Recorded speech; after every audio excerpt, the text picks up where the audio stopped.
Você sabia que há estrelas que cantam? Fique até o final do vídeo e escute o som das estrelas. Algumas estrelas emitem vibrações que viajam pelo espaço, como ondas sonoras. Essas ondas não podem ser ouvidas no vácuo, mas os cientistas conseguiram traduzi-las em sons. Coloque os fones de ouvido. Som das estrelas em 1, 2, 3.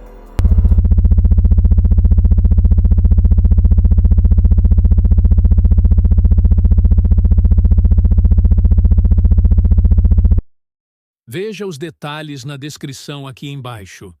Se inscreve e deixa o seu like, se gosta de vídeos de curiosidade.